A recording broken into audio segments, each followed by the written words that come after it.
To the second day of bridge course in physics.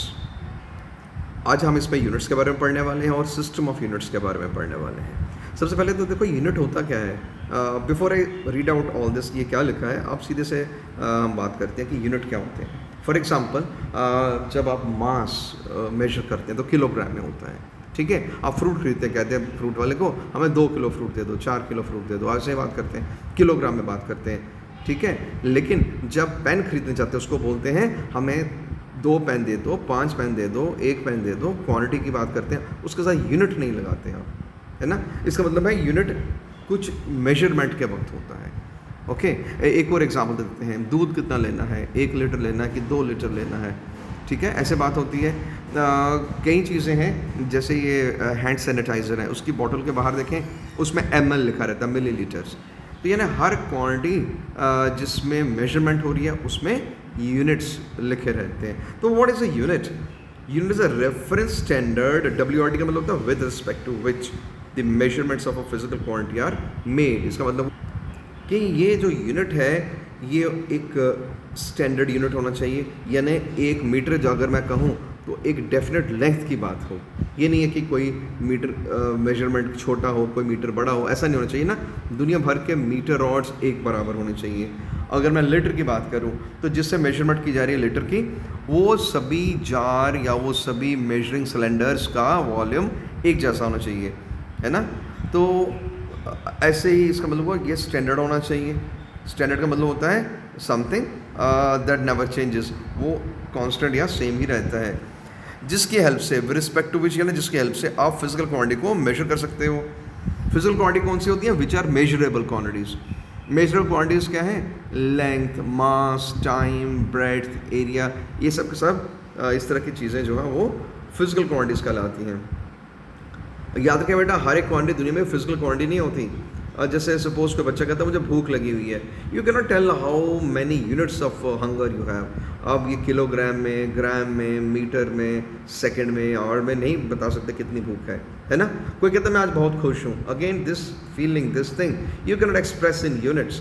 तो physical quantity वो है जिनके यूनिट्स होते हैं, जो यूनिट्स में एक्सप्रेस की जा सकती हैं, मेजर की जा सकती हैं, उन्हीं को हम फिजिकल क्वांटिटीज़ कहते हैं। और ये जो यूनिट्स होते हैं सिर्फ उन्हीं के मेजरमेंट के काम आते हैं। तो बेटा जो मॉडर्न टाइम्स में बात करें पिछले 300-400 सालों की, तो सबसे पहले FPS सिस्टम डेवलप हुआ। ये अंग्रेज़ लोगों ने बनाया, ब्रिटिश लोगों ने, ब्रिटिश सिस्टम भी कहते हैं, जिसमें FPS इन तीनों वर्ड या लेटर्स के कोई मीनिंग, स्पेसिफिक मीनिंग है। For example F stands for foot, plural हो तो फीट बोलो, अदरवाइज फुट बोलो।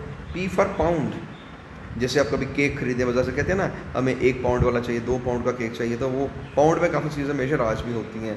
S is for second, second तो बेटा टाइम का यूनिट है। P पाउंड यानी मास का है। फुट किसका है? लेंथ का है। तो जिसमें लेंथ फीट में हो, मास को पाउंड में, टाइम को सेकंड में, उसको FPS सिस्टम कहते हैं। और ये ब्रिटिश सिस्टम भी कहलाता है। Why? Because the British developed it. बेटा एक और सिस्टम जिसे हम CGS सिस्टम कहते हैं, और ये फ्रेंच लोगों ने बनाया, इसीलिए इसको फ्रेंच सिस्टम भी कहते हैं। इसमें जो ये 3 लेटर्स हैं CG, इनके भी स्पेसिफिक मीनिंग है। For example C for centimetre, G for gram, S for second, यानी जिसमें लंबाई को सेंटीमीटर में आप मेजर करें और मास को ग्राम में और टाइम को सेकेंड में। अब एक चीज़ नोट करें कि टाइम को सेकेंड में ही मेजर कर रहे हैं हर एक सिस्टम में, सिर्फ फ़र्क कहाँ पे आ रहा है? लेंथ में और मास में। सो आई रिपीट वंस अगेन कि जब लंबाई को सेंटीमीटर में, फॉर एग्जांपल ज्योमेट्री तो बेटा आप सेंटीमीटर में देखते हैं ना। एक राइट एंगल ट्राइंगल बनाओ, बेस 5 सेंटीमीटर है, एक स्क्वायर बनाओ जिसकी साइड 2 सेंटीमीटर है, ऐसे ही बात करते हैं, सेंटीमीटर में बात करते हैं। ग्राम, ग्राम में काफ़ी सारी चीज़ें, आप बाज़ार से कोई ये भुजिया या नमकीन कुछ भी खरीदते हो उस पर ग्राम ही लिखा होता है, चिप्स होते हैं ग्राम में लिखा होता है ना। तो और टाइम सेकेंड, इसका मतलब हमारी एवरीडे लाइफ में CGS सिस्टम भी उतना ही यूज़ होता है जितना कि FPS सिस्टम इस्तेमाल होता है ना। तो CGS के भी मैंने एग्जांपल दे दी, एवरीडे लाइफ में कहाँ कहाँ CGS का इस्तेमाल हो रहा है। लेकिन बेटा उससे बेहतर कौन सा MKS सिस्टम है, क्योंकि सेंटीमीटर बहुत छोटा है, फुट ज़रा डिफ़िकल्ट टू हैंडल है। क्यों? 12 इंच का 1 फुट होता है, मीन्स वो डेसिमल सिस्टम के हिसाब से नहीं लिख सकते, है ना। So it's better we use MKS system, ये बेहतर माना जाता है। इसे मीट्रिक सिस्टम भी कहते हैं। मीट्रिक सिस्टम क्यों है? इसमें 10 के ही रिलेशंस होते हैं। फॉर एग्जांपल 10 mm का 1 सेंटीमीटर होता है, 100 सेंटीमीटर का 1 मीटर होता है। तो ये 10 या 10 के मल्टीपल इस्तेमाल हो रहे हो जहाँ पे वो हमें कन्वीनियंट लगता है, आसान लगता है, इसलिए MKS system is a better system of measurement as compare to FPS और CGS सिस्टम।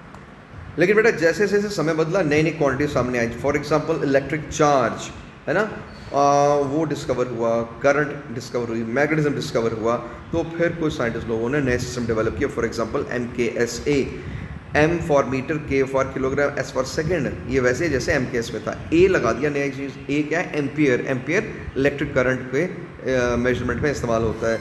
ऐसे कुछ लोगों ने MKSQ का भी डेवलप किया। M for metre, K for kilogram, S for second. तो Q क्या है? Q चार्ज का यूनिट कूलम है। तो इस तरह से नए नए सिस्टम डेवलप लोग करते गए, बट अल्टीमेटली ये फैसला हुआ कि इतने सारे सिस्टम से हमें किनारा कर लेना चाहिए। We should reject all this system, क्योंकि ये इतने ज़्यादा कॉम्प्लिकेटेड हो जाएगा कि ढेरों सारे सिस्टम्स हैं। तो we should now converge on one single unit system. तो बेटा इसके लिए फ्रांस के अंदर एक मीटिंग हुई और वहाँ पे सेवर्स नाम का एक टाउन है, वहाँ पे दुनिया भर के साइंटिस्ट इकट्ठा हुए। उन लोगों ने ये फैसला लिया कि हम बजाय MKS, CGS, FPS, MKSQ, MKSA वगैरह वगैरह इतने झमेलों से बच के एक सिंगल सिस्टम अपना लेना चाहिए, जिसको शॉर्ट में SI कहते हैं। अब SI शॉर्ट में कहने की ज़रूरत क्यों पड़ी? बिकॉज ये फ्रांस में मीटिंग हो रही थी, तो इसका बेटा फ्रेंच नेम है। And as you know French names are very tongue twisting. For example इस सिस्टम का पूरा नाम है लॉ सिस्टम इंटरनेशनल द यूनिट है, ये लिखा है लॉ सिस्टम इंटरनेशनल द यूनिट है। अब every person can not speak like that, तो फैसला ये हुआ भाई इतने कॉम्प्लिकेटेड नाम से हम S यहाँ से उठाएंगे और I यहाँ से उठाएंगे और नाम बन गया SI सिस्टम। तो आज भी ये फ्रेंच नेम को हम अपने हिसाब से सिंप्लीफाई करके यूज़ करते हैं, SI नाम देते हैं, और ये इंटरनेशनल सिस्टम ऑफ यूनिट्स बन गया, क्योंकि ये मच मच बेटर है दैन अदर सिस्टम जो इसके पहले वजूद में थे। रीज़न, इसके अंदर इलेक्ट्रिक करंट का भी यूनिट है, इसके अंदर टेम्परेचर का भी है, इसके अंदर इंटेंसिव लाइट का भी है। आइए अभी दिखाते हैं आपको इसमें कौन कौन से यूनिट हम इस्तेमाल करते हैं। तो बेटा देखो जो SI सिस्टम है उसमें जो लेंथ की मेजरमेंट ना मीटर में होती है, मास को किलोग्राम में मेजर करते हैं, टाइम को सेकंड में करते हैं। आप कहेंगे ये तो MKS में भी था। अब बेटा MKS के अलावा नई चीज़ें उनको गौर से देखें। इलेक्ट्रिक करंट को एम्पियर में मेजर करते हैं, टेम्परेचर को केल्विन में करते हैं, अमाउंट ऑफ सब्सटेंस को मोल में करते हैं मेजर, और लुमिनस इंटेंसिटी यानी ब्राइटनेस ऑफ लाइट और इंटेंसिव लाइट उसको कैंडेला में मेजर किया जाता है। तो इसका मतलब पता क्या हुआ? वो जो ट्रेडिशनल सिस्टम थे ना, MKS था, CGS था, FPS था, उनमें 3 चीज़ें थी है ना, MKS वो भी 3, CGS ये भी 3, FPS वो भी 3, लेकिन इसमें कितनी है? 7 है। आइए काउंट करें, ये देखो 1 2 3 4 5 6 7, इसमें बेटा 7 यूनिट्स हैं है ना, और ये बेस यूनिट्स कहलाते हैं, फंडामेंटल यूनिट्स कहलाते हैं। क्यों? क्योंकि जिन क्वांटिटीज़ को मेजर किया जा रहा है यानी length, mass, time, electric current, temperature, amount of substance, luminous density, इनको फंडामेंटल और बेस क्वांटिटीज़ कहा जाता है। इसलिए इनके जो यूनिट्स हैं वो भी फंडामेंटल या बेस यूनिट्स कहलाते हैं। फंडामेंटल यूनिट भी कहते हैं, बेस यूनिट भी कहते हैं। ये इनके सिंबल मैंने आपको पहले बता दिया, ठीक है ना। तो बेटा SI सिस्टम में वो जो 7 फंडामेंटल यूनिट्स हमने बताए, उसके अलावा 2 और भी हैं, इन्हें हम सप्लीमेंट्री यूनिट्स कहते हैं। What I mean by supplementary units वो हैं जो सप्लीमेंट करते हैं, उनमें जो कमी थी उसको पूरा करते हैं। यानी वो जो 7 यूनिट्स थे उसमें एक बहुत बड़ी कमी थी। कमी क्या थी? उसमें एंगल मेजरमेंट का कोई यूनिट नहीं दिया गया था, and that is what has been given here, इसलिए इनको सप्लीमेंट्री यूनिट्स कहते हैं। प्लेन एंगल का जो यूनिट है वो रेडियन होता है, जैसे कि आप ट्रिग्नोमेट्री में पढ़ते होंगे। π/2 रेडियन का मतलब 90 डिग्री एंगल होता है ना, तो π/4 का मतलब होता है 45 डिग्री का एंगल। तो एंगल मेजरमेंट हम रेडियन में करते हैं, डिग्रीज में नहीं करते। SI system does not encourage use of degrees, वहाँ हम रेडियन का ही इस्तेमाल करते हैं। ऐसे एक सॉलिड एंगल भी होता है। अब ये सोचेंगे आप सॉलिड एंगल क्या?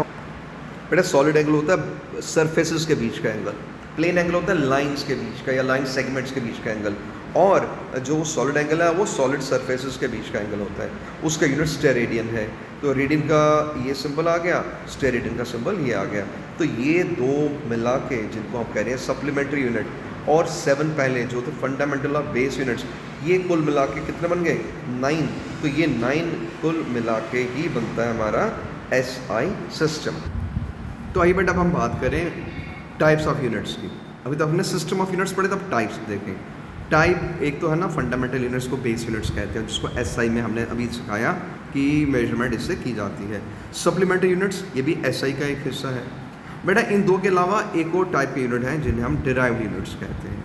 और डिराइव्ड यूनिट्स कौन से? जो डिराइव्ड क्वांटिटीज़ के मेजरमेंट के काम आते हैं। अब आप सोचेंगे डिराइव्ड क्वांटिटीज़ क्या होती हैं? बेटा कुछ फंडामेंटल क्वांटिटी, जैसे मैं बोलूँ लेंथ जो कि मीटर में मेजर होती है, टाइम जो कि सेकंड में मेजर होता है, लेकिन मीटर पर सेकंड ये किसका हो गया? ये स्पीड के यूनिट हो गए। तो speed is a derived quantity और मीटर पर सेकंड इसका डिराइव्ड यूनिट हो गया। अब आपको पता चल गया होगा डिराइव्ड यूनिट्स कौन से हैं। तो फोर्स के यूनिट भी डिराइव्ड है, एक्सेलरेशन के भी डिराइव्ड हैं, टॉर्क के भी डिराइव्ड हैं, यानी वो सब यूनिट्स जिसमें फंडामेंटल यूनिट्स के कॉम्बिनेशन, जैसा कि मीटर पर सेकेंड दोनों ही फंडामेंटल हैं, इनका कॉम्बिनेशन इस्तेमाल हो रहा है, या कई बार सप्लीमेंट्री फंडामेंटल का भी। फॉर एग्जाम्पल एंगुलर स्पीड का यूनिट जानते हो क्या? बट एंगुलर स्पीड को रेडियन पर सेकेंड में मेजर किया जाता है। तो रेडियन हो गया सप्लीमेंट्री, सेकेंड हो गया फंडामेंटल, इन दोनों का कॉम्बिनेशन भी डिराइव्ड यूनिट की कैटेगरी में ही आता है, राइट। और बेटा कई बार इन डिराइव्ड यूनिट्स को साइंटिस्ट के नाम पे भी लिखा जाता है। फॉर एग्जांपल न्यूटन साइंटिस्ट था तो एक यूनिट न्यूटन भी है फोर्स का। जूल एक साइंटिस्ट का नाम है, लेकिन जूल यूनिट ऑफ हीट या वर्क भी है।